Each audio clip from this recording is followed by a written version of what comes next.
কিসের প্রাপ্য বড় ভাই? আপনিও ভুলে যাচ্ছেন বড় আফা এত বছর ধরে সংসারটাকে বেঁধে রেখেছে। হ্যাঁ, সে ভুল করেছে, পথ ভুলেছে, তাই বলে তাকে পুড়িয়ে মারতে হবে? বোঝালে কি সে বুঝতো না?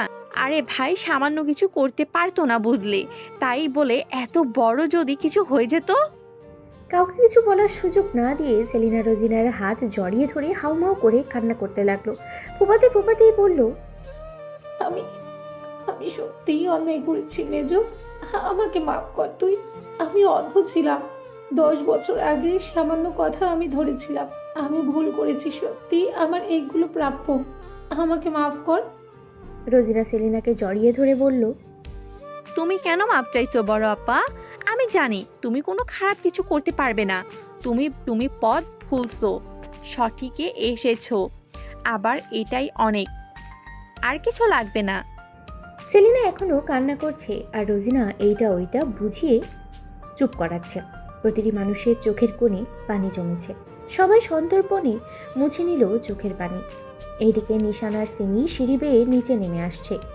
জিহান মূলত নিশানকে বলে দিয়েছিল যে সিমিকে নিয়ে নিচে আসার কথা। সিমি তার মা আর বড় আম্মুকে এইভাবে কান্না করতে দেখে বিষয়টা কিছু বুঝতে পারল না। সে নিশানের দিকে তাকালো তো আবার সবার দিকে তাকালো। নিশান সিমির হাত ধরে ড্রয়িং রুমে আসলো। সবার চোখ তাদের দিকে গেল। এইদিকে সিমি সেলিনার এই অবস্থা দেখে চিৎকার দিয়ে উঠল। সে নিশানের হাত ছাড়িয়ে তার বড় আম্মুর কাছে গিয়ে বলল, এ কি অবস্থা বড়াম্মু, তোমার কি হয়েছে? এসব কিভাবে হলো? সেলিনা হেসে বলল, আমার পাপের শাস্তি রে মা এইগুলো। সিমি কিছু বলতে যাবে এর আগেই নিশান বলে উঠল, তোকে এখানে নিয়ে এসেছি তার মানে এই না যে তুই কান্না করবি। চোখ থেকে যদি 1 ফোঁটা পানি বের হয় তোর শাস্তিটা কয়েক ফোঁটা বেশি হবে। নিশানের কথা শুনে কেউ কিছু বলল না, শুধু তাজউদ্দিন বলল, বালের নিয়ম নিসা, মানুষের সাথে সুখ দুঃখের কথা বললে কি ইমোশনাল হয়ে যায় না? থাক তোর, আমি গেলাম। এইসব নিয়ম আমার দ্বারা দেখা সম্ভব না। বলে যেতে নিলেই নিশান বলে উঠল, বালের নিয়ম হলে ওইটা একমাত্র আমার বউয়ের জন্য বরাদ্দ, বাকি কাউকে তো আর বলছি না। কাঁদো সবাই কাঁদো, তাতে আমার বাল ছেড়াও যায় আসে না। তাজউদ্দিন কিছু না বলে বিড়বিড় করতে করতেই চলে গেল। সবাই একটা দীর্ঘশ্বাস ছাড়ল। এইদিকে সেলিনা সিমির হাত ধরে কান্না ভেজা কণ্ঠে বলল, তুমি মামনি, মাফ করিস আমাকে। আমি জেনে না জেনে অনেক অন্যায় করেছি। এর জন্য আমি ক্ষমা পাওয়ার যোগ্য না। তোর সম্মান আমি নষ্ট করতে চেয়েছি। মাফ করিস আমাকে। হয়তো মাফ করার যোগ্যতাও নেই আমার মধ্যে। মাফ করতে হবে না, শুধু মনের মধ্যে কোনো ঘৃণা রাখবি না মামনি। ওই জঙ্গলের ঘটনাও আমার জন্য হয়েছে। সত্যি আমি অনেক দুঃখিত। করবি না আমাকে ক্ষমা? আমি খারাপ। এদিকে সেলিনার কথা শুনে সিমির চোখ পানিতে টইটুম্বুর হয়ে গেছে।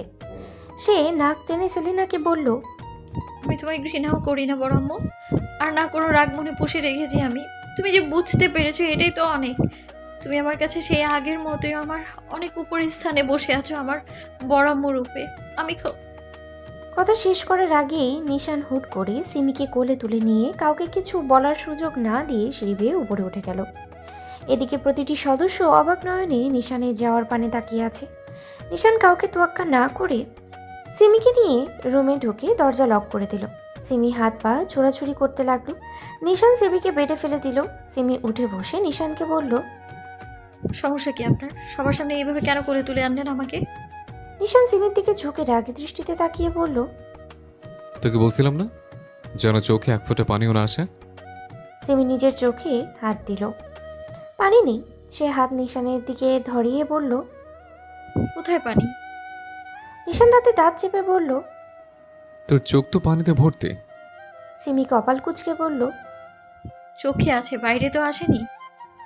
নিশান সিমির গাল জোরে চেপে ধরে বলল, তর্ক মারাস আমার সাথে? সিমির গাল ব্যথা করছে। নিশান খুব জোরেই সিমির গাল ধরে রেখেছে।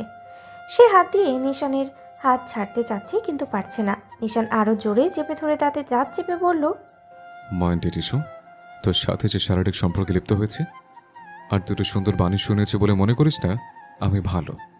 তোকে জ্যান্ত কবর জামা দিতে পেরেছে তো পুরো দাফনটা করতে পারবো। সো বি কেয়ারফুল, বারবার এসব মনে করাবো না আমি। বলে সিমিকে ফেলে দিয়ে নিজের ফোন হাতে নিয়ে রুম থেকে বেরিয়ে গেল। এদিকে সিমি বেডে উবু হয়ে শুয়ে থেকে কান্না করতে লাগলো।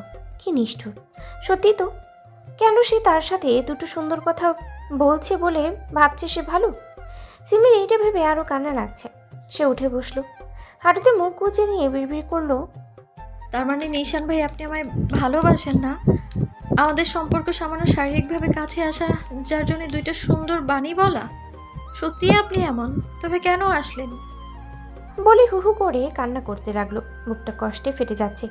নিশান ভাই তাকে ভালোবাসে না, কাছে আসার জন্য দুইটা বাণী শোনায়। ছি, এটা ভাবতেই কষ্ট লাগছে তার প্রচুর। এর মধ্যেই তার ফোনে একটা নোটিফিকেশন আসলো। সিমি নিজের ফোন হাতে নিয়ে চেক করলো। মেসেজটা আসছে হোয়াটসঅ্যাপ থেকে, আননোন নাম্বার। সিমি হোয়াটসঅ্যাপে ঢুকে মেসেজ ওপেন করলো।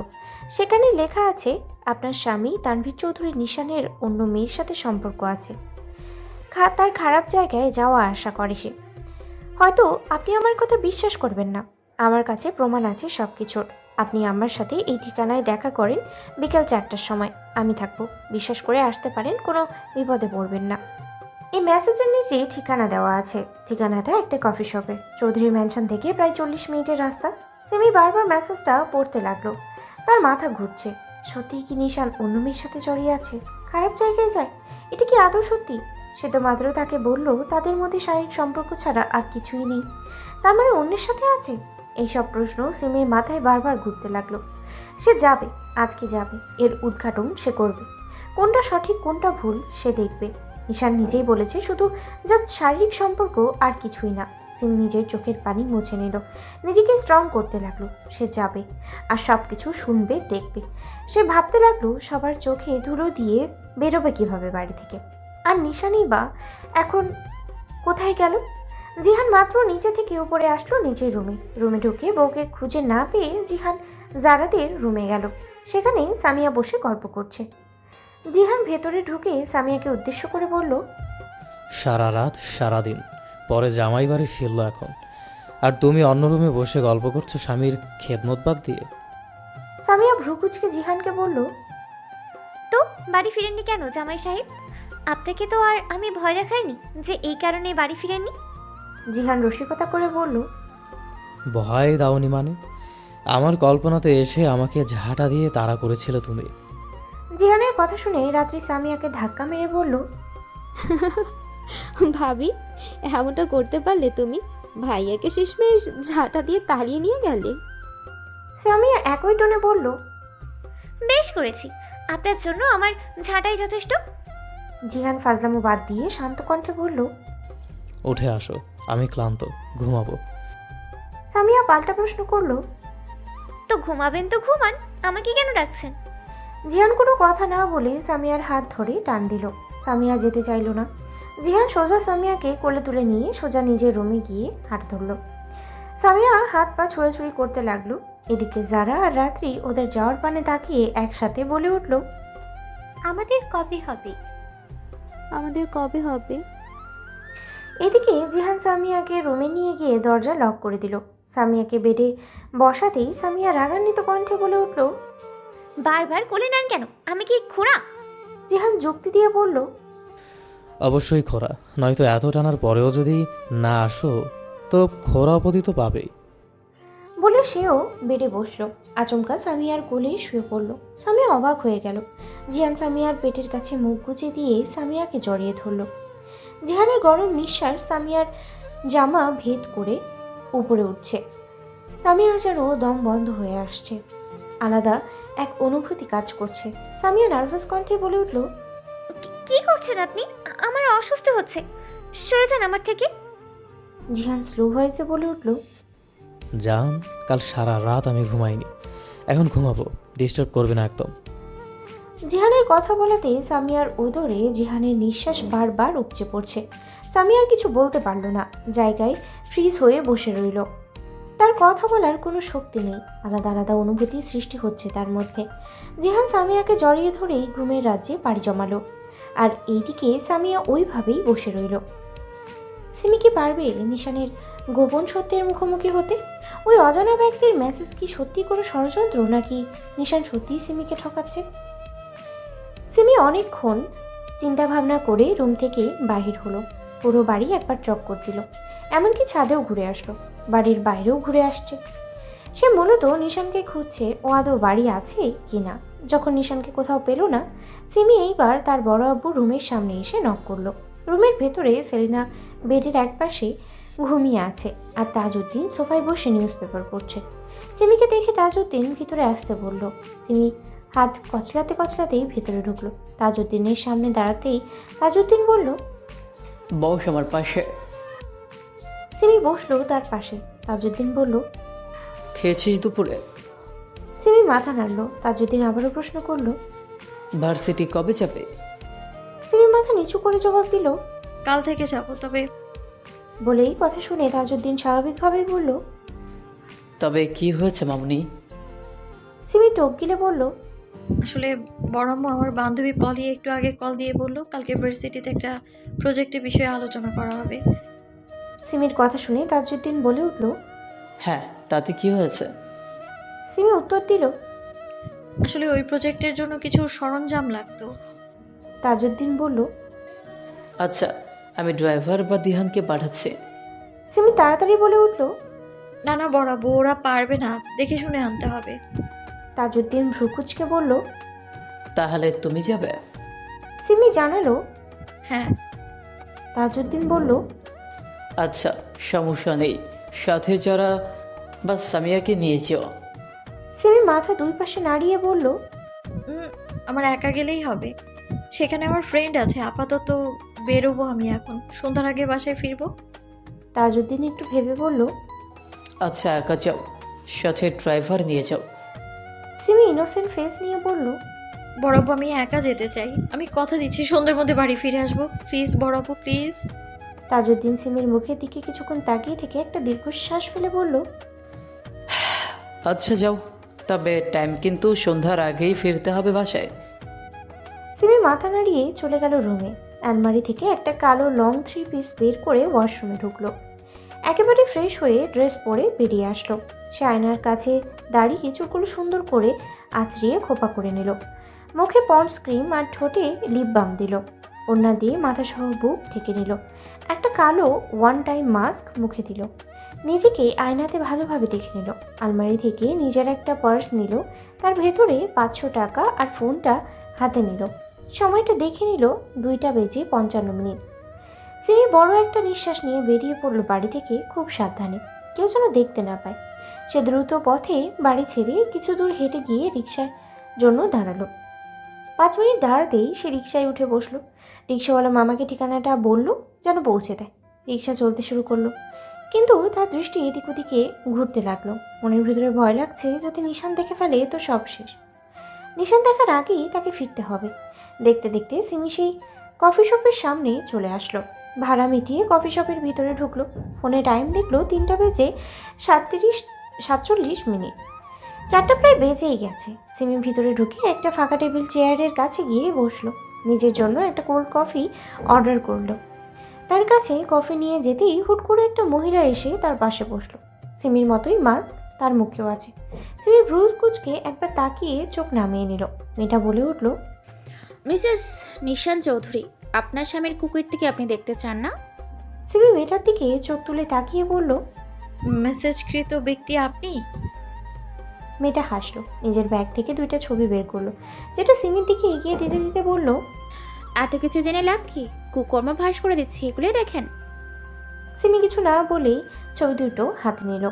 নেওয়ার সাথে সাথেই সে চোখ বন্ধ করে নিল এক পলক দেখে। এটা বলল, মিসেস চৌধুরী, এভাবে চোখ বুঝবেন না, আপনার হাতে লটারি লাগছে, দেখেন ভালোভাবে দেখেন, লটারির টিকিট এটা। সিমি চোখ খুলল, দেখলো ছবি 2টা ছবি নিশানের। ওহম শুধু নিশানের না, একটা মেয়ের সাথে অন্তরঙ্গ হওয়া মুহূর্ত। আর তখনই তোলা ছবিটা। সিমির চোখে পানি টলমল করছে। এটা নিজের ফোন বের করে বলল, একটু না, আরও আছে, এখন ভেঙে পড়লে কি হবে? বলে মেয়েটা নিজের ফোনের গ্যালারিতে ঢুকে কিছু ছবি দেখায় সিমিকে। যে ছবিগুলো নিশানের মেয়েদের সাথে হেসে হেসে কথা বলছে, বাজেভাবে টাচ করছে মেয়েদের, এমনকি পতিতালয়ে যাচ্ছে সেই সব ছবি। সিমি এইগুলো ভালো করে দেখে নিজের কান্না আর আটকাতে পারছে না। চোখ থেকে টপটপ করে পানি পড়ছে। মেয়েটার ফোন মেয়েটাকে দিয়ে দিল সিমি। সিমি নিজেকে সামলিয়ে নিয়ে বলল, আপনি কে? আর এইসব আপনি কিভাবে জানলেন? মেয়েটা হেসে বলল, দেখেন, আপনি মনে করেন যে এখন একটা লটারির টিকিট কেটেছিলেন, এখন সেটাতে আপনি জিতে গেছেন, 15 লক্ষ টাকা পেয়েছেন। কিভাবে পেয়েছেন এগুলো জেনে আপনার লাভ কি? টাকা পেয়েছেন, এটা নিয়ে আনন্দে থাকেন। বলে মেয়েটা যেভাবে এসেছিল সেভাবেই চলে গেল। সিমির কান্না থামানো যেন বড় মুশকিল হয়ে যাচ্ছে। সে ছবি নিজের ফোন আর ব্যাগ নিয়ে উঠে দাঁড়ালো। কফির বিল পরিশোধ করে বেরিয়ে গেল কফি শপ থেকে। সে কফি শপ থেকে বেরিয়ে একটু দূরে দাঁড়িয়ে কান্না করতে লাগলো। সে আর নিজেকে সামলিয়ে রাখতে পারছে না, কষ্ট হচ্ছে। সিমি নিজের মুখের মাস্ক খুলে ফেললো, বড় বড় নিঃশ্বাস নিতে লাগলো। চোখ নাক লাল টুকটুক করছে। এদিকে সিমিকে দেখে কেউ একজন কল দিল নিশানের ফোনে। নিশান তখন রাগের মাথায় গাড়ি নিয়ে চলে গিয়েছিল নির্জন কোনো এক রাস্তায়। এখন রাগ কমে আসলে সে বাড়ি ফিরছিল। সিমির পেছনে লাগিয়ে রাখা এখানে ওখানে থাকা স্পাইদের কল দেখে নিশান ভ্রুকুচকে কল রিসিভ করলো। নিশানকে কিছু বলতে না দিয়েই সে বলল, ভাই, আপনি কোথায়? ভাবি দেখছি এখানে দাঁড়িয়ে কান্না করছে প্রচুর। নিশানের কুঞ্চিত ভ্রু আরও কুচকে গেল। সে বলে উঠল, কোথায় সে? ছেলেটা ঠিকানা দিল। নিশান দ্রুত গাড়ি ঘোরাতে লাগলো লোকটার বলে দেওয়া ঠিকানায় পৌঁছানোর জন্য। এদিকে সিমি অনেক কান্না করছে, মনটা একটু হালকা লাগছে। অন্য দিয়ে মুখ মুছে নিয়ে মাস্ক পরে রিক্সার জন্য পিছু ফিরতেই হুট করে কেউ একজন তাকে ডাক দিল। সিমি, সিমি পিছনে ফিরল, দেখলো একটা লোক দাঁড়িয়ে আছে ফর্মাল পোশাকে। সিমি নিজেকে শক্ত করলো, ঠিক করে নিল। সে বলল, কে আপনি? ছেলেটা হেসে সিমির কাছে এসে বলল, এত তাড়াতাড়ি ভুলে গেলে সিমি আমাকে? সিমি ভ্রুকুচকে বলল, দুঃখিত ভাইয়া, আমি আপনাকে চিনতে পারলাম না। কে আপনি? আমাদের কি আগেও দেখা হয়েছে? ছেলেটা বলে উঠল, 10 বছর আগে স্মৃতিতে ফিরে যাও, দেখো তো সেই স্মৃতিতে তোমার নীল ভাইয়া বলতে কেউ আছে কিনা, যাকে হাসপাতালে ভর্তি করিয়েছিলে। সিমি অবাক কণ্ঠে বলল, কি? আপনি নীল ভাইয়া? সিরিয়াসলি? নীল মাথা নাড়ল। সিমি আবেগে আপ্লুত হয়ে বলে উঠল, কোথায় ছিলেন এতদিন ভাইয়া? জানেন আপনাকে কত খুঁজেছি।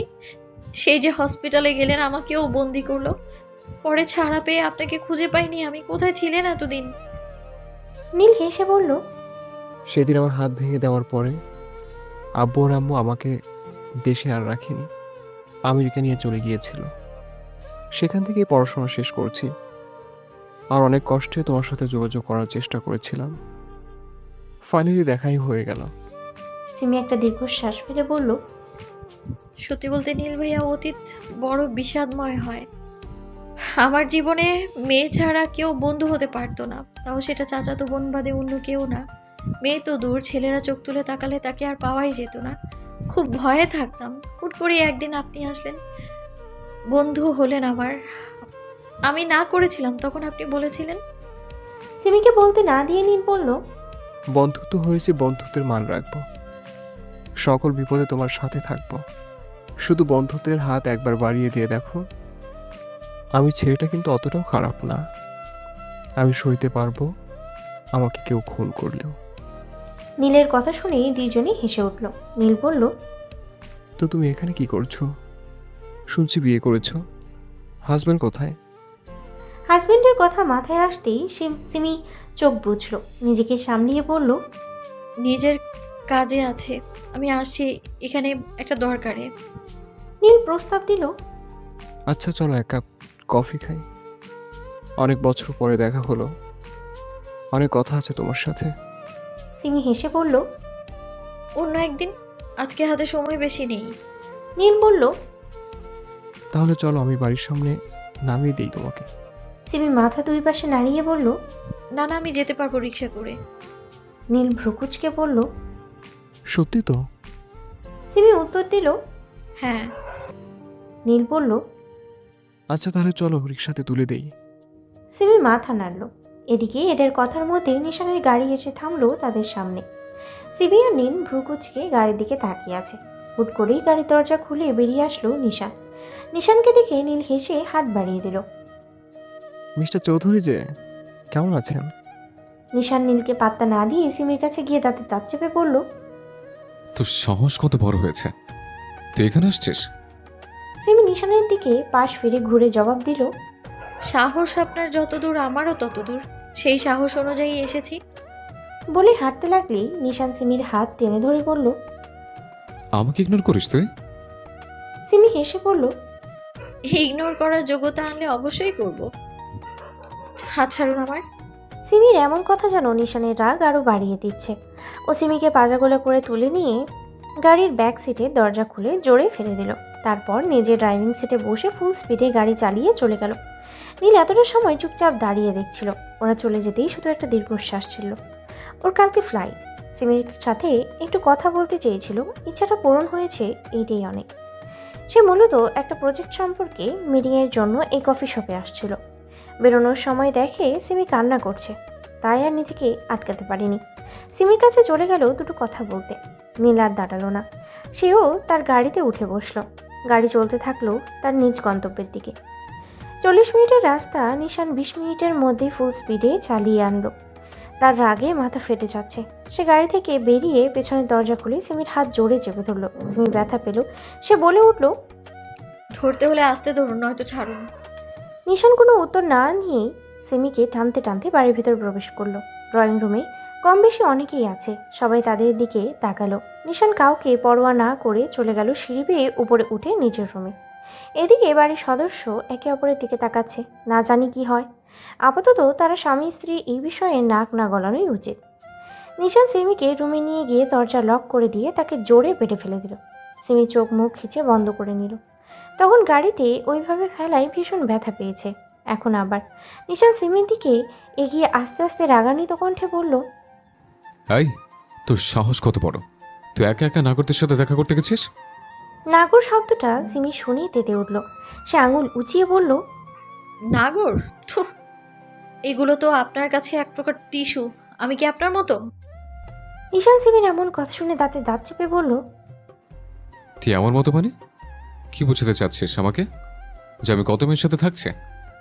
সিমি হেসে বলল, তা নয়তো কি? ছি, নিজের প্রতি ঘৃণা হয় এমন কাপুরুষকে ভালোবেসেছি আমি। বলে মুখ ঘুরিয়ে নিতেই নিশান সিমির গাল জোরে টিপে ধরে হুঙ্কার ছেড়ে বলল, তোকে বলতে দিয়েছে বলে কি তুই মাথা কিনে খাবি?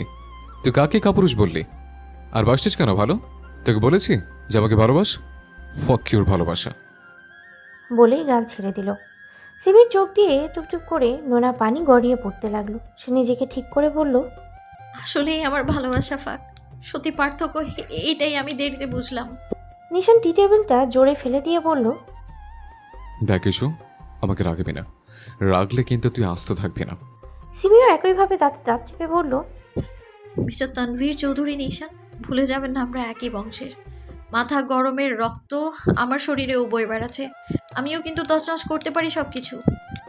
সিমির কথা শুনে নিশান এইভাবে বলল, সাহস বাড়ছে তোর প্রচুর। এসব পথে শিখাচ্ছে কে তোকে? সিমি উত্তর দিল, শিখাবে কেন? আমি কি ফিডার খাই? আমি বুঝি না। দুপুরবেলায় আপনি আমাকে বলেছিলেন শুধু শারীরিক সম্পর্ক ছাড়া আমাদের মাঝে আর কিচ্ছু নেই। আমি কি শুনতে ভুল করেছি? সিমির এই কথা শুনেই নিশান চিৎকার দিয়ে বলল, তোর মাথায় আদৌ সেন্স আছে? কিসের সাথে কি বলেছিস তুই? সিমি বলল, সত্যিই সেন্স নেই, এই জন্যই তো অন্য জায়গায় গিয়ে বসে থাকেন। সিমির কথা শেষ হতেই নিশান সিমির কাছে এসে সিমির বাহু ধরতে গেলেই সিমি নিশানের থেকে দূরে দাঁড়িয়ে বলল, ছোবেন না আপনি আমায়। ওই নোংরা হাতে যে মহিলা ছোবে তাদের গিয়ে আবার ছুঁয়ে দিন। পাপ দিয়ে ভরা আপনার হাত, খবরদার ছুতে আসলে তুলকালাম বাঁধিয়ে ফেলবো আমি। সিমির কথা শুনে নিশান সিমির দিকে তাকিয়ে রাগান্বিত কণ্ঠে বলল, তুই আমাকে কি বোঝাতে চাচ্ছিস? আমি কত মেয়ের সাথে থেকেছে? সিমি ব্যঙ্গ করে হেসে বলল, যে যায় পতিতালয়ে তার আবার মেয়ের সংখ্যা গণনা করাতে হবে? হাস্যকর ব্যাপার। সিমির কথা শেষ হতেই নিশানের শক্ত হাতের চট পড়ল সিমির গালে। সিমি গালে হাত দিয়ে ঝুঁকে পড়ল। নিশান বলে উঠল, তোর ধারণা আছে এসো, তুই কত বড় কথা আমাকে বললি? আমি খারাপ, তাই তো? জানি না তোকে আমার নামে কে কি বলেছে, তবে শোনো রাখ, আমি বলছি তোকে, আজ এই মুহূর্তে তোকে ছেড়ে আমি চলে যাচ্ছি। তুই আমার বিষয়ে জানার সব তথ্য মিথ্যা প্রমাণিত পাবি, কিন্তু আমাকে আর পাবি না। আমার হাত তো পাপে পরিপূর্ণ। আমি চলে তুই অপবিত্র হবি। দেখিস, তুই আমার একটু সন্নিকট আসার জন্য তুই তড়পিয়ে মরবি, তবু আমাকে পাবি না কোনো সময়ের জন্য। বলেছিলাম না তোর সাথে আমার শুধু শারীরিক সম্পর্ক? সময়েসটা সব বুঝবি। শুধু আমি এই তানভীর চৌধুরী নিশানকে তুই কখন আর পাবি না। ছেড়ে দিলাম আজ থেকে তোকে, থাক তুই তোর মতো। আর দাঁড়ালো না নিশান, বেরিয়ে গেল বাড়ি থেকে। এদিকে নিশান চলে যেতেই সিমি হু হু করে কাঁদতে লাগলো ফ্লোরে বসে। কি থেকে কি হয়ে গেল এইটুকু সময়ের মধ্যেই তার সাথে। তার হিসাব সে মিলাতে লাগলো। নিশান কি সিমিকে সত্যিই ত্যাগ করে চলে গেল? সিমি কি পারবে তার ভুল বুঝতে, নাকি ছবিগুলোর রহস্য আরও ঘনীভূত হবে? রাত 8টা বাজে। এদিকে জিহান এখনও সামিয়ার উদরে মুখ গুজে ঘুমিয়ে আছে। সামিয়ার পা সহ মাজা অবশ হয়ে আসছে। একবার ভাবছে ডাকবে, কিন্তু এত গভীর ঘুম দেখে ডাকতে ইচ্ছে করছে না। সামিয়া সেই থেকে নিজের ফোন স্ক্রল করছিল। এখন ফোন থেকে জিহানের দিকে তাকালো। জিহানের মুখের এক পাশ দেখা যাচ্ছে, আরেক পাশ উদরে গুজে রেখেছে। সামিয়া গালে হাত দিয়ে ভ্রু কুচকে তাকিয়ে রইল জিহানের দিকে। খুঁটিয়ে খুঁটিয়ে দেখতে লাগলো। এক হাত উঁচিয়ে জিহানের সিল্কি চুলগুলোতে হাত বুলিয়ে খানিক নামিয়ে নিল। এদিকে জিহান সোজা হয়ে আবারও শুয়ে রইল গভীর ঘুমে। সামিয়া ভয় পেয়ে গেছিল। সে ভাবছে হয়তো জিহান ঘুমানোর নাটক করছে। এইভাবে তাকানো আর হাত দেওয়ার জন্য উঠে পড়বে, কিন্তু যখন দেখলো এখন ঘুমিয়ে আছে তখন স্বস্তির নিঃশ্বাস ফেলল। সামিয়া জিহানের দিকে এক পলক তাকিয়ে ওইভাবেই শুয়ে পড়ল। চোখ দুটো বন্ধ করতেই জিহান বলে উঠল, ম্যাডাম পা লম্বা করে ঘুমান। জিহানের কথা শুনে সামিয়া লাফ দিয়ে উঠে পড়ল। আপনি ঘুমাননি? জিহান হেসে পড়ল, ঘুমালে তো আর এত সুন্দর জিনিস দেখতে পেতাম না। যাক, আজকে অন্তত বউ আমার রূপ দেখেছে। সামিয়ার মন চাচ্ছে নিজের মাথায় নিজেই একটা ইট দিয়ে বাড়ি মারতে। ছি, কি করছিল সে? এখন লজ্জায় জিহানের সামনে বসতেও পারছে না। তাই সে নেমে হাঁটতে গেলেই আবারও বুঝে পড়ল হাঁটার শক্তি আর নেই। জিহান সামিয়ার হাত টেনে ধরে পেটে ফেলল, নিজেও শুয়ে পড়ল।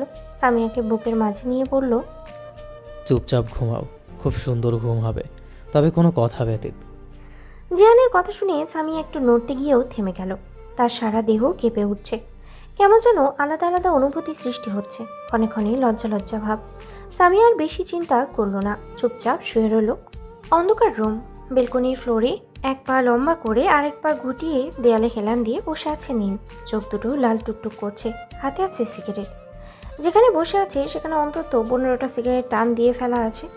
নীল সিগারেটে টান দিয়ে দূরে ওই তিমিরে ঢাকা আকাশের দিকে তাকালো। আজ আকাশে চাঁদ তারাগুলো মেঘের আড়ালে ঢেকে আছে। নীল কিছুক্ষণ তাকিয়ে রইল। হুট করেই গানের কয়েক লাইন গেয়ে উঠল।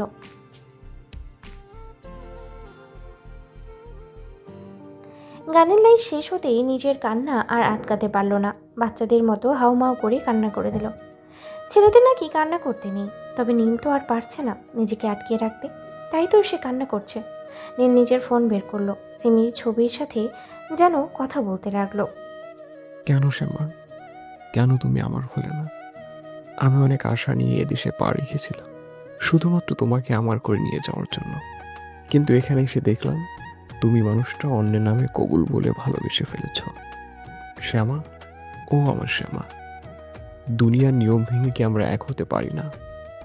আমি কিভাবে থাকবো তোমাকে ছাড়া? আমাকে শিখিয়ে দাও তুমিহীন কিভাবে বাঁচবো আমি। বাজেভাবে আসক্তি তো আমি তোমার প্রতি, বাঁচিয়ে রাখা সলিউশন দিয়ে যাও না শ্যামা। নীল যেন আর কথা বলতে পারছে না। বুকের ভেতরে যন্ত্রণা হচ্ছে প্রচুর। তার শ্যামা পাখির সুখের জন্যই তাকে তার ভালোবাসার মানুষের কাছেই সে রেখে আসছে, কিন্তু রেখে এসে তো নিজেও ঠিক নেই। কালকে তার ফ্লাইট, আর আসবে না, দেবে না এই বাংলাদেশের মাটিতে পা। নীল আবারও বলতে লাগলো, যখন তোমার সাথে আমার ফ্রেন্ডশিপ হয়েছিল তখন আমি এসব ভালো লাগা ভালোবাসা বুঝতাম না, কিন্তু যখন আমাকে নিয়ে চলে গেল তোমাকে পেতাম না দেখতে। জানো শ্যামা, আমার কতটা কষ্ট হতো। নিজেকে সামলাতে পারতাম না, ঘরে বন্দি করে রাখতে হতো আমাকে। পাগলের মতো আচরণ করতাম শুধু তোমাকে একটাবার দেখার জন্য। আব্বু আম্মু সহ্য করতে না পেরে ওই জায়গায় থেকে লোক ঠিক করে তোমার ছবি তুলে পাঠাতো আমাকে। আমি তখন একটু ভালো ব্যবহার করতাম। ধীরে ধীরে আমি বড় হতে থাকি, সাথে তোমাকে ঘিরে আমার উন্মাদনাগুলো। আমার বেঁচে থাকার একমাত্র কারণ হয়ে আছো তুমি। থামল সে। আকাশের পানে তাকিয়ে বড় একটা নিঃশ্বাস নিল। চোখ নামিয়ে আবারও ফোনের স্ক্রিনে জলজল করতে থাকা সিমির মুখের দিকে তাকিয়ে বলল, সত্যি তুমি আমার বেঁচে থাকার একমাত্র কারণ। তুমি হলে অক্সিজেন, আমি চাইলে আমার অক্সিজেন ছিনিয়ে আনতে পারি, এই ক্ষমতা আমার আছে। তবে ওই যে আমার অক্সিজেন তো বেঁচে আছে অন্যের মুখের হাসি নিয়ে। এখন সেই অক্সিজেন কেড়ে এনে কার্বন ডাই অক্সাইডে পরিণত করতে চাই না আমি। থাকো তুমি তোমার অক্সিজেনের কাছে, আমি দূর থেকেই আমার অক্সিজেনকে দেখে শান্তি পাবো, বেঁচে থাকবো ক্ষীণ সময় পর্যন্ত। নীল চোখ দুটো বন্ধ করে নিল। ভীষণ কষ্ট হচ্ছে তার। এতটা হতো না, আজকে সিমির সাথে কথা বলার পর থেকেই এমন হচ্ছে। সে ধীরে ধীরে উঠে দাঁড়ালো। মাথার মধ্যে চক্কর দিচ্ছে, সাথে প্রচুর যন্ত্রণা করছে। আস্তে আস্তে ওয়াশরুমের ভিতরে ঢুকলো একটু লম্বা শাওয়ার নেওয়ার জন্য, যেন মন সহ মাথা হালকা হয়। রাত 10টা বাজে।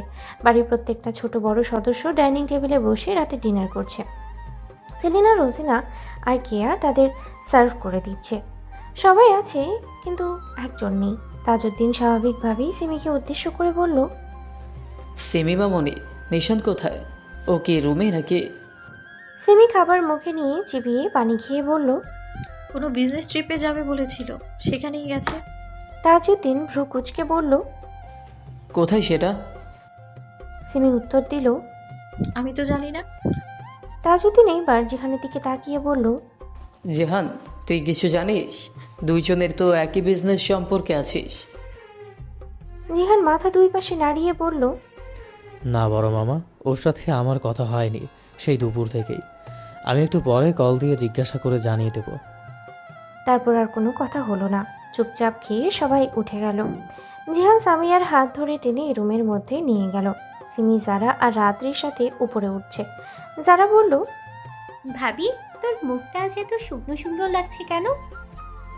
সিমি শুকনো মুখে মলিন হেসে বলল, শুকনো না রে, ঘুমিয়েছিলাম অনেকক্ষণ ধরে, তাই মুখের এই অবস্থা। দেখছিস না, চোখও ফুলছে। জারা আর কিছু বলল না। একে অপরকে বিদায় জানিয়ে যে যার রুমে ঢুকলো। সিমি নিশানের রুমে ঢুকলো, দরজা লক করে লাইট অফ করে দিল। বেডের কাছে গিয়ে উঠে বসলো। ল্যাম্প চালানো আছে, যেখান থেকে হলদেটে আলো আসছে। সিমি নিজের ব্যাগ থেকে নিশানের সেই দুটো ছবি বের করলো। দেখলো, দেখতে গিয়ে আবারও কান্না করে দিল। বালিশে মাথা রেখে শুয়ে পড়লো। ছবি দুটো টিভি টেবিলের উপরে রেখে ফুপিয়ে ফুপিয়ে কান্না করতে লাগলো। নিজের মনকে বুঝাতে পারছে না যে সে নিশানকে ভালোবাসতো। সেই নিশানই এই নিশান না। এইটা যেন বেশি কষ্টকর। এইভাবে কান্না করতে করতে কখন ঘুমের দেশে পাড়ি জমালো জানে না। জিহান সামিয়াকে রুমে আনতে সামিয়া বলল, সবসময় হাত ধরে সবার সামনে টানাটানি করেন কেন? জিহান উত্তর দিল, তুমি আমার বউ, শুধু টানাটানি কেন, সবার সামনে ডলাডলিও করতে পারবো আমি। সামিয়া ছি বলে উঠল, যা থেকে জিহান সামিয়ার কোমর শক্ত করে চেপে ধরে সামিয়াকে নিজের কাছাকাছি আনলো। সামিয়া কেঁপে উঠল, চোখ মুখ খিচে বন্ধ করে নিল। জিহান ভ্রুকুচকে বলল, এত কাঁপাকাঁপি করছো কেন? সাথে চোখ বন্ধ কেন? আমি তো কিছুই করিনি। এর মানে তুমি কি ডালটি কিছু করার ইঙ্গিত দিচ্ছ আমাকে? সামিয়া দ্রুত চোখ খুলল। জিহানের বুকে ধাক্কা দিয়ে সরিয়ে বেডের এক পাশে গিয়ে শুয়ে পড়ে বিড়বিড় করে বলল, অশুভ বলা। জিহান বলল, কিছু বললে আমাকে? সামিয়া কোনো উত্তর দিল না। জিহান আর বেশি ঘাটলও না। নিজের ল্যাপটপ নিয়ে বেডে বসে অফিসের টুকিটাকি কাজ করতে লাগলো। রাত 1টা বাজে। চৌধুরী ম্যানশনে এখন সবাই গভীর ঘুমে আচ্ছন্ন হয়ে আছে। এমন সময় নিচ দিয়ে মই বেয়ে দোতলার রুমের বেলকুনিতে এসে থামলো কেউ। রুমটা নিশানের। এইভাবে উপরে আসা ব্যক্তিটি বেলকুনির কাজ করলো, খুলে ভেতরে প্রবেশ করলো। ভেতরে ঢুকে কাজ আবার লাগিয়ে দিল। ব্যক্তিটা একটা চেয়ার টেনে বসলো গভীরভাবে ঘুমিয়ে থাকা সিমির মুখের কাছে। ব্যক্তিটা কিছুক্ষণ তাকিয়ে রইল সিমির মুখের দিকে। হাত বাড়িয়ে সিমির একটা হাত ধরতে গেলেই আবারও ছেড়ে দিল। সে ধরতে চায় না। সে তো পাপে পরিপূর্ণ। হ্যাঁ, এই পাপে পরিপূর্ণ আর কেউ নয়, তানভীর চৌধুরী নিশান। নিশান সিমির ঘুমন্ত মুখের দিকে তাকিয়ে বলল, তোকে রেখে চলে গিয়ে থাকার মতো শক্তি আমার নেই এসো। তোকে ছাড়া থাকার কথা বললে আমার বুক কেঁপে ওঠে। তবে তুই চিন্তা নিস না, আমি হাজারো পাগলামি করব তোর জন্য, তবে তোকে স্পর্শ আমি করব না।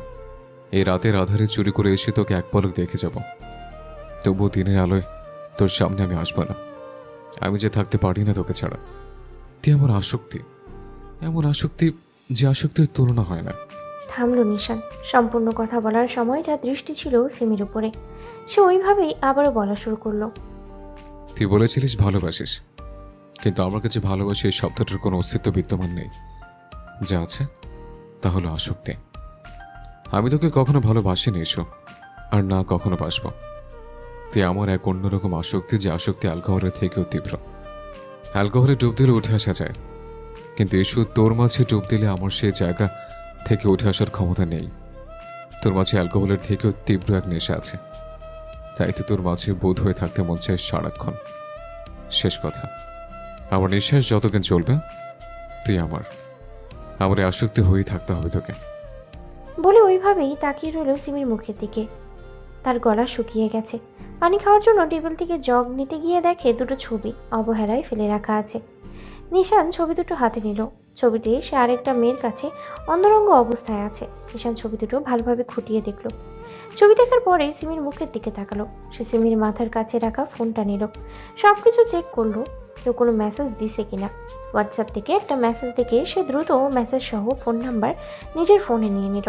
তারপর সিমির ফোন আবারও আগের জায়গায় রেখে দিল। ছবিটা নিজের কাছেই রাখলো নিশান। সিমির দিকে তাকিয়ে বাঁকা হেসে বলল, জাস্ট ওয়েট অ্যান্ড ওয়াচ। আমি যেভাবে তরপাচ্ছি, এবার তুই তরপাবি আমাকে এক পলক দেখার জন্য। অপেক্ষা কর। আজকে আসলাম, কাল রাতে আবারও আসবো তোকে এভাবে চুরি করে দেখতে। বলে নিশান উঠে দাঁড়ালো। যেভাবে আসছিল ঠিক সেভাবেই নিচে নেমে গেল।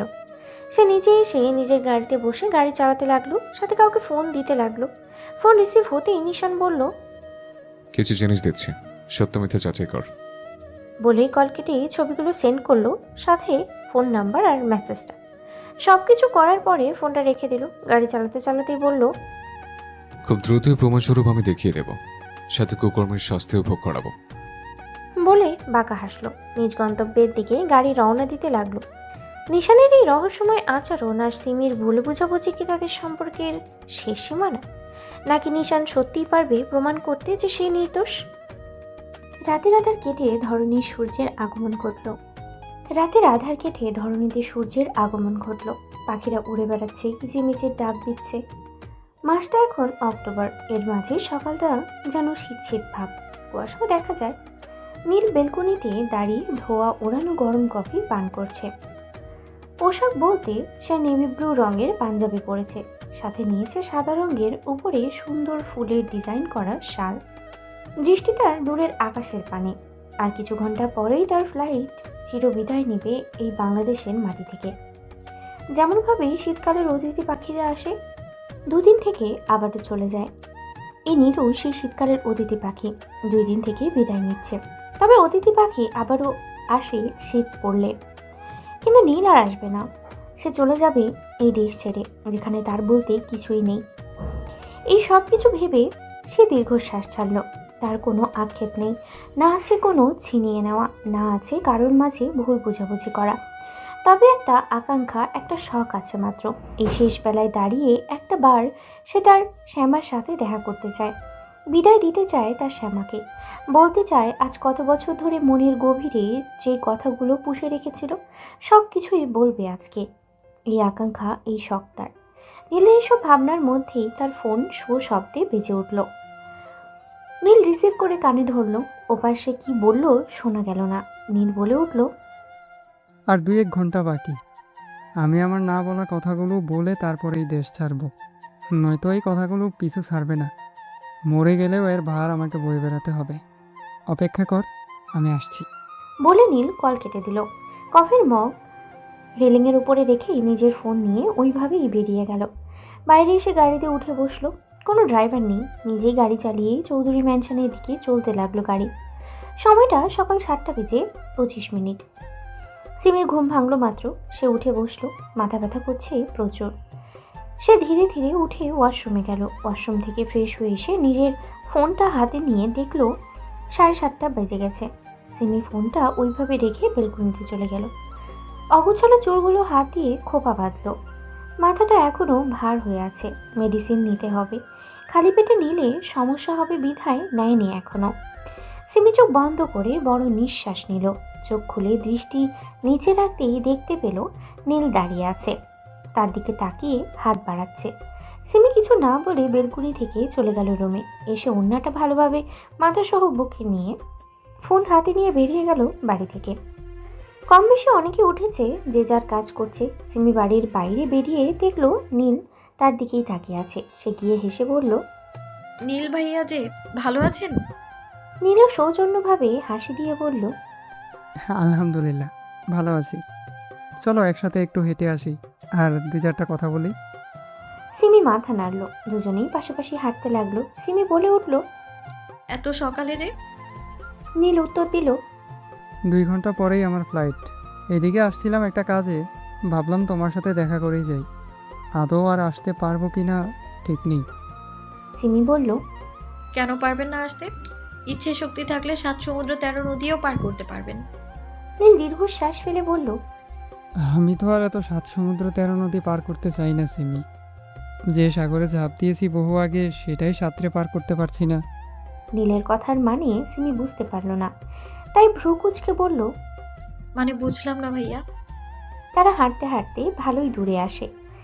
নীল মলিন হেসে বলল, কিছু কথা বলবো তোমাকে, চুপ থেকে শুধু শুনবে, কোনো প্রকার কথা বলবে না, আর না আমাকে খারাপ ভাববে, পুরোটা শুনে মন্তব্য করবে। সিমি বুঝতে পারল না বিষয়টা, তবুও মাথা নাড়ল। নীল বলা শুরু করলো, শ্যামা, আমার শ্যামা পাখি, জানো তোমাকে আমি নিজের থেকেও বেশি ভালোবাসি। তুমি কি জানো শ্যামা, এই শ্যামাকে ছাড়া এই সারজিৎ খান নীল অসম্পূর্ণ। তুমি কি জানো শ্যামা, আমার উন্মাদ ভালোবাসা কতটা ভয়ঙ্কর। তুমি কি জানো শ্যামা, প্রতিটা ঘন্টা, প্রতিটা মিনিট, প্রতিটা সেকেন্ডে তোমাকে এক পলক দেখার জন্য আমি ছটফট করতে থাকি। তুমি কি জানো শ্যামা, তোমাকে নিজের করে পাওয়ার জন্য আমি, এই সারজিৎ খান নীল, তার আব্বুর কাছে বাচ্চাদের মতো কান্না করে তোমাকে চেয়েছিল। তুমি কি জানো শ্যামা, তোমার নিঃশ্বাস নেওয়াটা আমার জীবন মরণের সার্টিফিকেট। তুমি কি জানো শ্যামা, তোমাকে হারিয়ে আমি আবারও পাগল হয়ে যাব।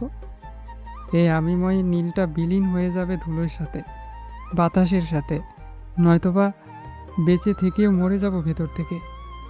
নীলের সম্পূর্ণ কথা শুনে সিমি প্রশ্ন করলো, ভাইয়া প্রেমে পড়েছেন? উফ, সে লাকি মেয়েটাকে, তার নাম বুঝি শ্যামা? ও কত সুন্দর নাম, কি তার রোমান্টিক। নীল হেসে সিমির দিকে ঘাড় কাত করে তাকিয়ে বলল, পড়েছি তো প্রেমে আমি বহু বছর আগে, আর সেই লাকি মেয়েটা তুমি। তুমি সুন্দর, তুমি অপরূপ, তবুও আমার কাছে তুমি আমার শ্যামা, আমার শ্যামা পাখি। সিমি হাসি থামালো। মেকি হাসি দিয়ে বলল, মজা করছেন কেন ভাইয়া? নীল গম্ভীর কণ্ঠে বলল, আমি মজা করার মুডে নেই। আমি বলেছি না চুপচাপ শুনবে তুমি, শুধু আমি বলবো। সিমি কিছু বলল না, চুপ রইল। নীল আবারও বলল, তবে কণ্ঠে আছে বেদনা, হৃদয় ভাঙন, ব্যর্থ প্রেমিকের শেষ কথা। আমি বুঝি না কিভাবে ভালোবাসা প্রকাশ করে মানুষ, তবে আমি গভীরভাবে প্রকাশ করতে চাই না। তুমি এখন অন্যের, তোমাকে ভালোবাসি কথাটা বলাটাও পাপ, তবুও আজকে বলতে চাই, ভালোবাসি তোমাকে শ্যামা, বেশি কিছু না।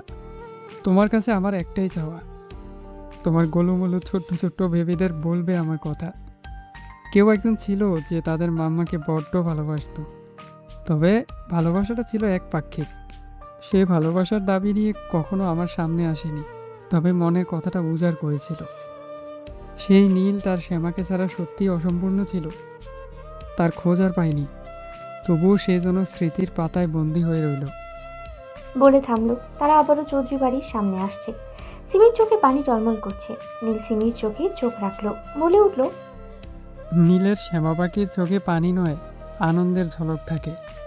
যদি পানি পছন্দ করত, তবে এই নীল তার শ্যামা পাখিকে ছিনিয়ে আনত। ভালো থেকো আমার শ্যামা পাখি, হয়তো আমাদের আর জীবনেও দেখা হবে না, না হওয়াটাই ভালো। দেখা হলে যদি আবারও এমন মুহূর্তে আসি, বিষয়টা লজ্জাজনক। তুমি হাসি খুশি থেকো, আমি ছেড়ে যাইনি, রয়ে গেছি তোমার স্মৃতির পাতায়। আজীবন মনে রেখো আমাকে, আমি দূর হতেই তোমাকে দেখবো শত বাধা পেরিয়েও। ভালো থেকো, আল্লাহ হাফেজ। বলে আর এক মুহূর্ত দাঁড়ালো না নীল। নিজের গাড়িতে উঠে বসে গাড়ির টান দিল। একটা বারের জন্যও পিছে ফিরে তাকালো না। সিমির চোখ থেকে পানি গড়িয়ে পড়ার আগেই মুছে নিল। জীবনটা কেমন? প্রতিটা মানুষের জীবনে আলাদা অধ্যায়, আলাদা সূচনা, আলাদা সমাপ্তি। নীল ভাই কি তার জীবনে আগে আসতে পারতো না? সিমি বলে উঠল, আপনি যদিও ছিনিয়ে নিতেন, আমি পারতাম না যেতে। আমি বেঁধে আছি এক অদৃশ্য দড়িতে, যে দড়ি ছিন্ন করার ক্ষমতা আমার নেই। মন প্রাণ দিয়ে একজনকেই ভালোবেসেছি আমি, মৃত্যুর আগ পর্যন্ত তাকেই বাসবো। সে না বাসলেও আমি বাসবো। আপনিও ভালো থাকবেন নীল ভাইয়া। সত্যি আপনাকে আপনাকে আমি আমার স্মৃতিতে বন্দি করে রাখবো। বলে আর দাঁড়ালো না সিমি, সোজা বাড়ির ভিতরে প্রবেশ করলো। এদিকে রাস্তার একপাশে দাঁড়িয়ে থাকা একটা ছেলে নিশানের ফোনে কল লাগালো। নিশান ফোন রিসিভ করতেই সম্পূর্ণ ঘটনা খুলে পড়ল। নিশান কিছু না বলেই কল কেটে দিল। কল কেটেই ফোনটা জোরে আছাড় মারল। রুমের ভেতরে থাকা জিনিসপত্র ভাঙচুর করতে লাগলো। আয়না ভাঙলো জোরে ঘুষি মেরে, হাতে কাঁচ ঢুকলো, কেটে গেল। শান্তি হচ্ছে না, দেয়ালের কাছে গিয়ে জোরে ঘুষি মারল। দেয়ালে হাত থেতলে গেছে একদম। নিশান ওইভাবেই ফ্লোরে বসে পড়ল, দাঁতে দাঁত চেপে বলল, তোকে ওড়ার পাকনা দিয়েছি বলে বিদেশ করছিস? তোর পাকনা আমি ভেঙে ফেলবো ইস্যু। এবার তুই আমার খারাপ চেহারা দেখবি, এই ভালো মানুষটার দেখবি না। ডিসকাস্টিং। এদিকে নীল গাড়ি এয়ারপোর্টের দিকে নিয়ে যাচ্ছে। তখন সিমির সামনে নিজেকে ঠিক রাখলেও একা গাড়ির ভিতরে নিজেকে ঠিক রাখতে পারছে না। কান্না আসছে প্রচুর, সে কান্না করছে, চোখে ঝাপসা দেখছে, কান্না থামাতে পারছে না। এ কেমন যন্ত্রণা, কেমন অসহ্যকর পরিস্থিতি, কেমন অনুভূতি। কিছু ভালো লাগছে না, কিচ্ছু না। নিজের চোখ মুছলো ভালোভাবে, বলল, সত্যি তোমাকে ছেড়ে চলে যাব কল্পনা করতে পারিনি, বাস্তবে করে ফেললাম। আচ্ছা, ঈশ্বর কি তোমার আমার মিলন লিখতে পারতো না?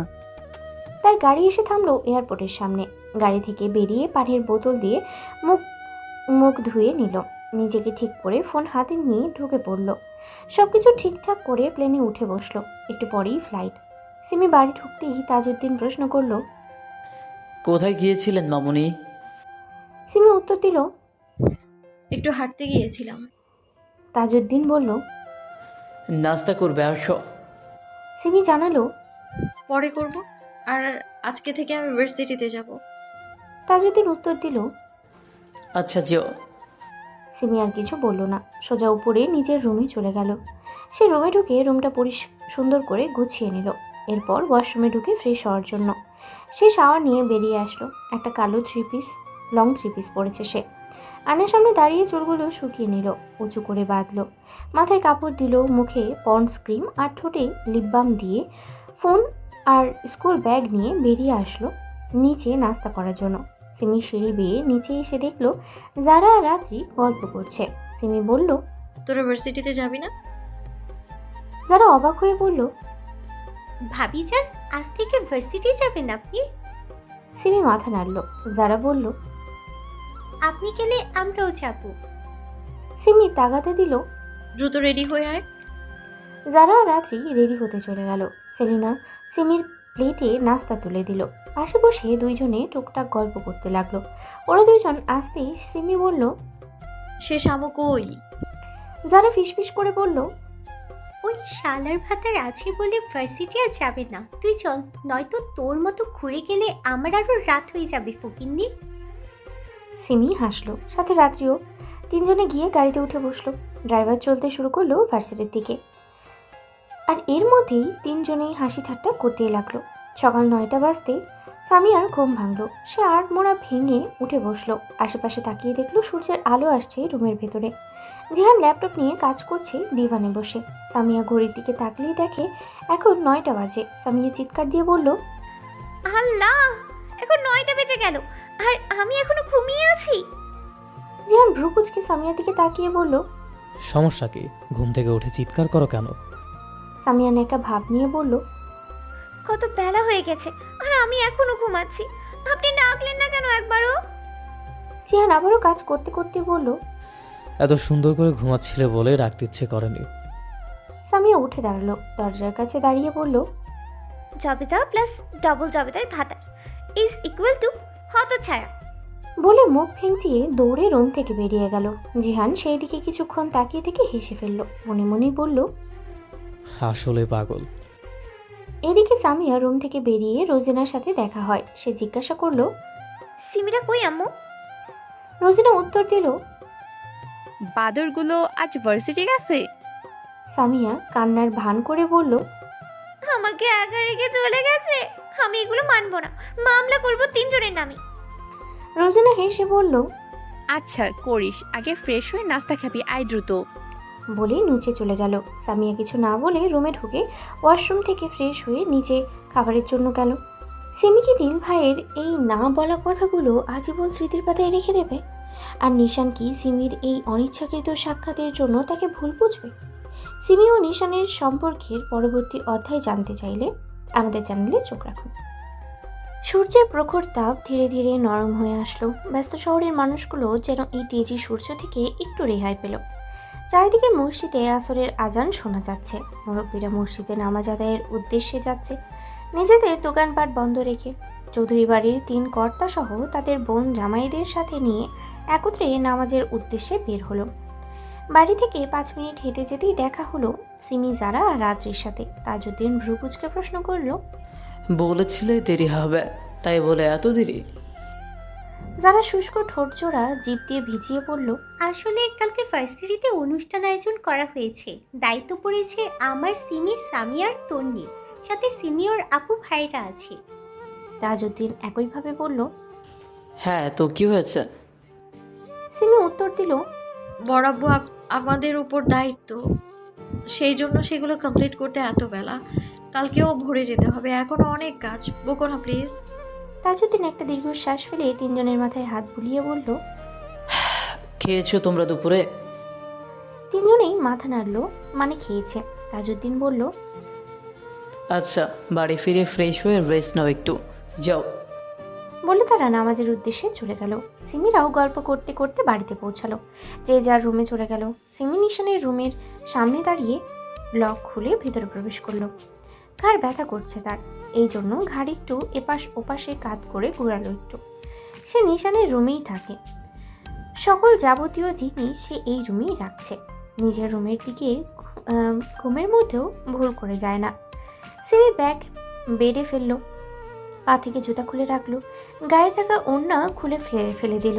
বালিশের পাশে থাকা এসির রিমোটটা তুলে এসির পাওয়ার একটু জোরেই দিল। তারপর ধপাস করে বেডে 4 হাত পা মিলিয়ে শুয়ে পড়লো।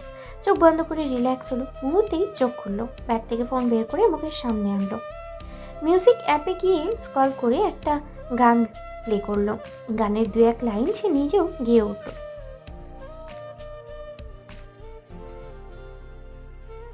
ফোনটা মাথার কাছে রেখে গানের তালে তাল মিলিয়ে নিজেও গাইতে লাগলো। সিমির এইভাবে গাওয়ার মধ্যেই হুট করে এক পুরুষ কণ্ঠ সে শুনতে পেল। ইডিয়েট, তোর মনে এত আনন্দ? অপেক্ষা কর একটু, তোর আনন্দের বাপ মা পুরো 14 গোষ্ঠীকে খুন করে ফেলবো। ননসেন্স। কোনো পুরুষ কণ্ঠ সিমির কানে যেতেই সে লাফ দিয়ে উঠে সামনে তাকালো। সে মূলত কোনো দিকে তাকায়নি, রুমে এসে সোজা বেডে শুয়ে পড়েছে। আশপাশে কেউ আছে কি নেই এইসব কিছু দেখেনি, কিন্তু এখন সামনে তাকাতেই স্বয়ং নিশানকে দেখে যেন নিঃশ্বাস নিতেও ভুলে গেছে। নিশান কান থেকে ফোনটা নামিয়ে টেবিলের উপরে রাখলো, ল্যাপটপ নিয়ে আবারও কাজ করতে বসলো।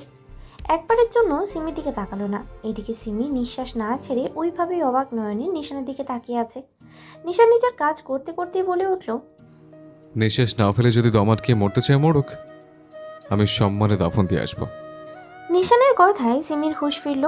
দ্রুত নিঃশ্বাস ছাড়লো, বুকে হাত দিয়ে বড় বড় নিঃশ্বাস নিতে লাগলো। তার কানে ভেসে আসলো গান। দ্রুত নিজের ফোন হাতে নিয়ে গান অফ করে দিল। আর চোখে নিশানের দিকে একবার তাকালো। সে নিজের মতোই কাজ করছে। সিমি এইবার উঠে দাঁড়ালো, নিজের ব্যাগ জুতা সুন্দর করে গুছিয়ে রাখলো। বেডের দিকে তাকাতেই দেখলো তার ওড়না অবহেলায় পড়ে আছে। দৌড়ে ওড়নাটা বুকে জড়িয়ে নিল। নিজের ওপরে নিজেরই রাগ ধরছে। কি করেছে সে রুমে ঢুকে? ছি, ভাবতেই গা যেন গুলিয়ে উঠছে। সে আর দাঁড়ালো না, দৌড়ে ওয়াশরুমের ভিতরে ঢুকে গেল। এদিকে নিশান সিঙ্গেল সোফায় বসে ল্যাপটপে নিজের কাজ করতে লাগলো, সাথে কফির কাপে চুমুক দিল। 20 মিনিট পরেই সিমি ওয়াশরুমের দরজা খুললো। একটুখানি মাথা বের করে আশেপাশে তাকালো নিশান আছে কিনা। নেই। চারিদিকে ভালো করে দেখলো, না, নিশান নেই। সে ধীরে ধীরে ওয়াশরুম থেকে বেরিয়ে আসলো। তার পরনে সাদা টাওয়াল জড়ানো। তখন দ্রুত ওয়াশরুমে যাওয়ার জন্য জামা কাপড় নিতে ভুলে গেছে। সিমি ধীরে ধীরে আলমারির কাছে আসলো। আলমারির এক পার্ট খুলে নিজের জামা বের করবে, ঠিক তখনই নিশান এসে দাঁড়ালো তার পাশে। তাদের মধ্যে দূরত্ব 2 ইঞ্চি। কারোর বডি কারোর সাথে টাচ করেনি। সিমি চোখ বন্ধ করে নিল। বুকের বাঁ পাশে থাকা হার্টবিটটা যেন জোরে জোরে বিট করতে লাগলো। ডান হাতটা বুকের বাঁ পাশে নিয়ে গেল। কপাল গাল ঘামছে। নিশানের গা থেকে ভেসে আসা পারফিউমের সুগন্ধ যেন সিমিকে পাগল করে দিচ্ছে। সে মাথা নিচু করে দাঁড়িয়ে আছে। এদিকে নিশান আলমারির আরেক পার্ট খুলল, একটু মাথা ঝোঁকালো, যা সিমির কাঁধের কাছে আসলো। নিশানের গরম নিঃশ্বাস সিমির ঘাড়ে আছড়ে পড়ল। নিশান নিজের শার্ট টেনে বের করে সরে গেল। শার্টটা পরে নিজের ফোন হাতে নিয়ে রুম থেকে বেরিয়ে গেল। একটা বারের জন্য সিমির দিকে না তাকালো, না কোনো প্রশ্ন, না কোনো কথা বলল। নিশান চলে যাওয়ার 10 মিনিট পরেও যেন সিমি ওইভাবেই স্ট্যাচু হয়ে দাঁড়িয়ে আছে। তার নিজের উপরে রাগ হচ্ছে প্রচুর। সে বারবার এই বিদেশি কুত্তার সামনে আপত্তিকর পরিস্থিতিতেই পড়ে। ক্যাবলাকান্ত হয়ে যাচ্ছে। হাবলার মতো দাঁড়িয়ে তো ড্যাব ড্যাব করে তাকিয়ে আছে। সিমি মুখ দিয়ে চ সূচক শব্দ উচ্চারণ করলো। নিজের জন্য একটা কালো গেঞ্জি আর ছাই মাটি রঙের প্লাজো বের করে নিল। গায়ে ওড়না জড়িয়ে নিল। চুলগুলো আছড়িয়ে নিজের ফোন হাতে নিয়ে রুম থেকে বেরিয়ে গেল। মনে মনে নিজেকে 100টা গালি দিল। এইবার থেকে আসলে রুম আগে ভালোভাবে দেখে নিতে হবে। সিমি সোজা নিজের আম্মুর রুমে ঢুকলো। রোজিনার রুমে শুয়েছিল। মেয়েকে দেখে উঠে বসলো, হাসি মুখে বলল, কিছু লাগবে আম্মু? সিমি মাথা নাড়লো, মানে তার লাগবে। রোজিনা প্রশ্ন করলো, কি লাগবে? সিমি বলল, ভার্সিটিতে কালকে অনুষ্ঠান আছে, সব মেয়েদের শাড়ি পরে যেতে হবে, আর তার মধ্যে এই অনুষ্ঠানের দায়িত্ব আমাদের কাঁধেও আছে। এখন আমি যদি শাড়ি না পরি কেমনটা লাগবে সেটা? রোজিনা হেসে বলল, পরবি না কেন? অবশ্যই শাড়ি পরবি। সিমি দুঃখী ভাব নিয়ে বলল, আমার শাড়িও নেই, সাথে আমি শাড়ি পরতেও পারি না। রোজিনা বেড থেকে নামলো। আলমারির কাছে গিয়ে আলমারি খুলে সেই জায়গা থেকে অনেক গীত খুঁজে একটা শাড়ি বের করে সিমির সামনে আনলো। নেভি ব্লু রঙের জামদানি শাড়ি। সিমি শাড়িটা দেখেই বলে উঠল, ওয়াও আম্মু, কত সুন্দর শাড়িটা! ইস, আমি পরবো, এটা দিবে আমায়? রোজিনা বলল, তোকে দেওয়ার জন্যই তো বের করেছি। সিমি খুশি হলো, তবে আবারও মন খারাপ করে বলল, কিন্তু আমি তো পরতে পারি না। রোজিনা মেয়ের মুখ উঁচু করে বলল, মা আছে কি করতে, মা পরিয়ে দিবে। সিমি লাফ দিয়ে তার আম্মুকে জড়িয়ে ধরে গালে একটা চুমু দিয়ে বলল, দুনিয়ার সব থেকে বেস্ট আম্মু তুমি আমার। কালকে তাহলে পরিয়ে দিও, আমি গেলাম। বলে সিমি চলে গেল। রোজিনা শাড়িটা গুছিয়ে রাখলো আর বেডে শুইল না। রুম থেকে বেরিয়ে গেল ড্রয়িং রুমে একটু বসবে। সিমি জারাদের রুমে যায়। গিয়ে দেখে ওরা দুইজন শাড়ির গোডাউন নিয়ে বসেছে। সিমি রুমে ঢুকতে ঢুকতেই বলল, তোরা কি শাড়ি বিক্রি করবি? যদি করিস তো আমায় ডিসকাউন্ট দিস। 1000 হলেও তোদের ছোট বোন আমি। যারা শাড়ি দেখতে দেখতে বলল, বালের ছোট হও তুমি আমার, এখন শাড়ি বেছে দে তো একটু। বুঝতে পারছি না কালকে কি শাড়ি পরবো আমরা, আর তুইও তো শাড়ি পরবি। সিমি বেডে বসলো, বলল, আমার শাড়ি আমি রেখে এসেছি, আম্মুর থেকে নিয়েছি। এখন তোরা এই শাড়ির গোডাউন কোথা থেকে পেলি রে? রাত্রি দাঁত কেলিয়ে হেসে বলল, আমার আলমারিতে যা ছিল সব নিয়ে আসছি। যারাও একইভাবে বলল, সেম টু ইউ, তোর শাশুড়ির আলমারি ডাকাতি করেছি। সিমি তালি দিয়ে বলল, সাব্বাস সাব্বাস, কোন ভদ্র ছেলেদের অভদ্র বউ তোরা! হ্যাঁ, তোদের ডাকাতি বন্ধ করিস না, নয়তো স্বামীরা না খেয়ে মরবে। রাত্রি বলল, বালবাল করবি না, শাড়ি বেছে দে। সিমি শাড়িগুলো দেখলো। এর মধ্যে দুইটা জামদানি শাড়ি টেনে বের করলো। একটা জলপাই রঙের, আরেকটা মিষ্টি কালারের। জলপাই রঙেরটা জারাকে দিয়ে বলল, এটা পরলে তোকে মাশাআল্লাহ মাশাআল্লাহ লাগবে জান। যারা শাড়ি নিয়ে আয়নার সামনে কাছে গেল, ঘুরিয়ে ফিরিয়ে দেখতে লাগলো। সত্যি দারুণ মানিয়েছে তাকে। সিমি এবার মিষ্টি কালারের জামদানি শাড়িটা রাত্রিকে দিয়ে বলল, রাতের নেশা আমার, এটা পরলে দিনে দুপুরে প্রতিটা ছেলেকেই রাতের নেশা বানিয়ে ছাড়বি। সিমির কথা শুনে যারা রাত্রি দুইজনেই হাসলো। রাত্রিও নিজেকে আয়নাতে দেখলো, সুন্দর লাগছে। দুইজনে ওই শাড়ি দুটো আলাদা রেখে বাকি শাড়িগুলো গুছাতে লাগলো। সিমি ওদের প্রশ্ন করলো, কিরে শামু কই? রাত্রি দীর্ঘশ্বাস ছেড়ে বলল, জামাইয়ের সাথে ইটিস পিটিস করে রে। সিমি হেসে বলল, তোর ভাই ভাবি হয় ওরা, একটু সম্মান দে। রাত্রি সিমির কথা উড়িয়ে দিয়ে বলল, সম্মানের মা মরে গেছে বহুকাল আগে। সিমি আবারও প্রশ্ন করলো, ও কি অনুষ্ঠানে যাবে? যারা উত্তর দিল, আমাদের সাথে এখনো কথা হয়নি। সিমি উঠে দাঁড়িয়ে বলল, আমি কথা বলে আসছি, থাক তোরা। বলে সিমি জিহানের রুমের সামনে দাঁড়িয়ে 2-3 বার নক করলো। জিহান এসে দরজা খুলতেই দেখলো সিমি দাঁড়িয়ে আছে। সিমি সৌজন্যমূলক হাসি দিয়ে বলল, শামু কই ভাইয়া? জিহান দরজা থেকে সরে দাঁড়িয়ে বলল, ভিতরে এসে দেখো। সিমি ভিতরে ঢুকলো। বেডের দিকে চোখ যেতেই দেখলো সামিয়া খাতা কলম হাতে ধরে আছে, তার পাশে বই ছড়ানো। সামিয়া সিমিকে দেখে মুখটা দুঃখী দুঃখী ভাব করলো। সিমি ধীরে গিয়ে সামিয়ার পাশে বসলো, কোনো মতে বলল, শামু তুই বই পড়ছিস? সামু মাথা নাড়লো। জিহান বলল, আর কয়দিন পরে ইয়ার চেঞ্জ এক্সাম, না পড়লে ফেল করবে, আর আমি চাই না আমার বউকে কেউ ফেলডুস বলুক। সিমি হাসার চেষ্টা করে সামুকে বলল, আচ্ছা শামু তাহলে তুই পড়, তোর কালকে যেহেতু সময় নেই।